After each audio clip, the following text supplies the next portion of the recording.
Yeah, all right, well, go feed the elephant. So when did you decide to go traveling? After Leon turned 30, which is years ago, and then he was thinking, oh, what's the meaning of life? Like, does it really make sense? Like, we keep busy all day long and then working for a higher promotion or working for houses and stuff.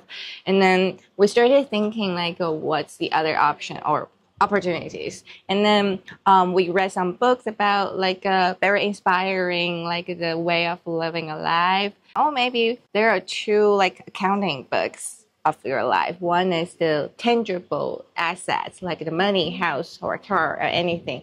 And then the other one is your life experience. So that makes us think, yeah, maybe we should be accumulating both accounting books in our life, not only the tangible stuff, but also life experience. And then we agree like we should take some time off. We were originally thinking maybe just 1 or 2 years break, like gap year, and then maybe we go back to work or something. But then once we started, and then right now it's like almost 2 years for us. Maybe we can continue some lifestyle like this. It doesn't mean that we don't work at all, but maybe at this moment at least, and then we can experience life a lot. Yeah. So how about you? I heard like you drove the road trip from Zamar to Japan years ago, right? Before you had kids. And then now you're also on a road trip with your kids. Tell us your amazing trips. While we were driving by car from Zermatt to Japan, I felt, or both of us, we knew that we want to repeat this because it's so open-minding. How you call this? It opens your mind so much.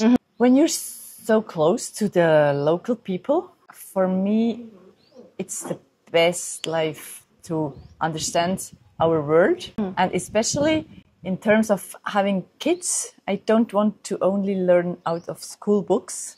For myself and for my kids, I really, really wish that we stop judging before we have seen or listened something with our own eyes and ears.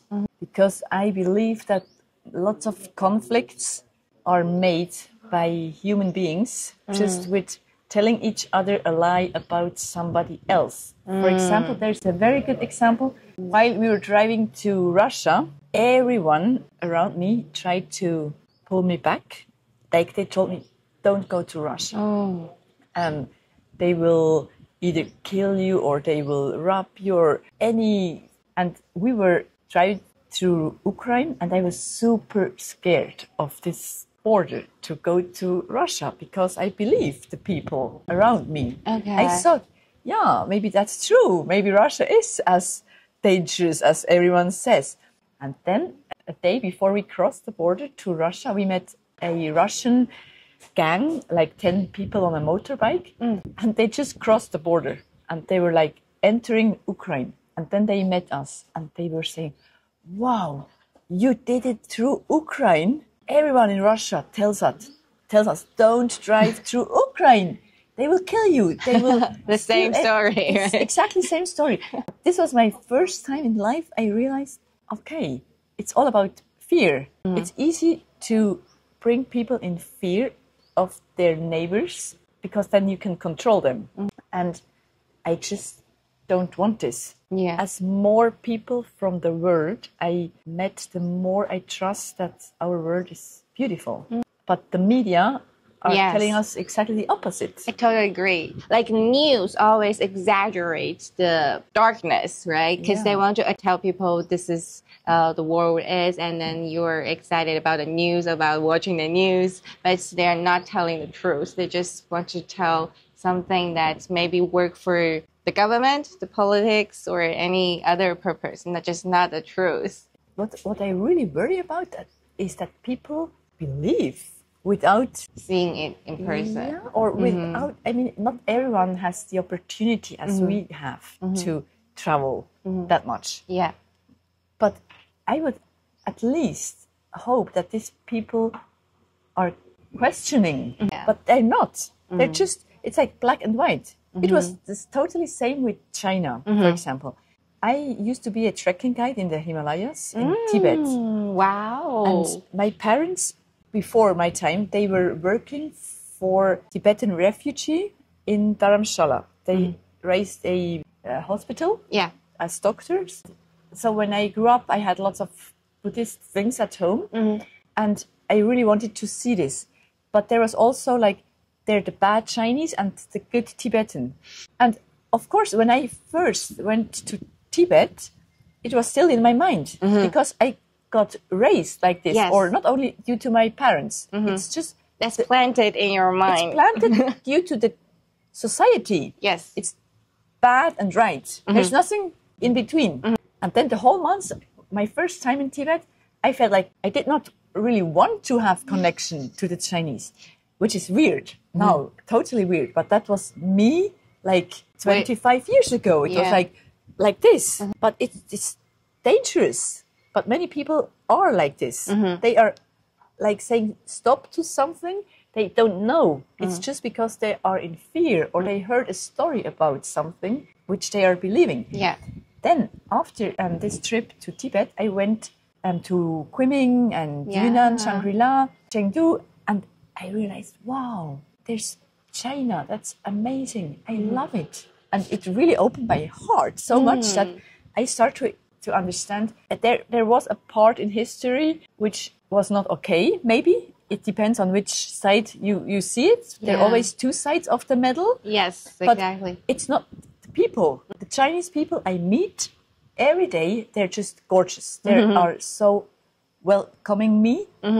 So I want to split this. Yeah. And that's what is my goal for the kids as well. You should trust the people you meet and not stories you hear about the people. Yeah, at least, like you said, question it.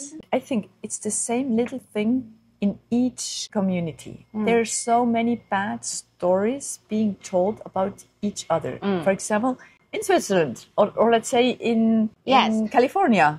I totally agree. Like the duality, people feel like it's either good or bad. Like they don't want to find the in-depth reasoning behind it. It's the same way like for us during the trip, that was before we go to Egypt or Jordan, and then people were saying, no, don't go, especially from our like a background living in the US for a while. And then they say, oh, don't go there. That's dangerous. That's so scary. But then actually when we go there, well, I would have to say there are some like good people and bad people everywhere, right? Like people are trying to do business with you and trying to make more money from you. It happens, but not like just say, this is the country, this is the bad country. So be open-minded and just try to go there or read books or talk to people there to find the truth yourself. Exactly.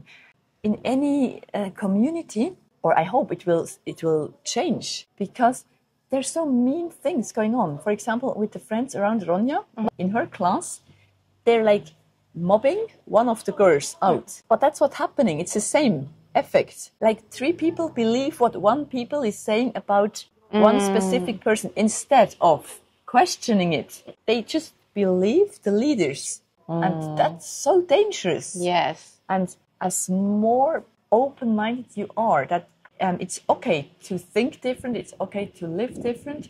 I think this really helps.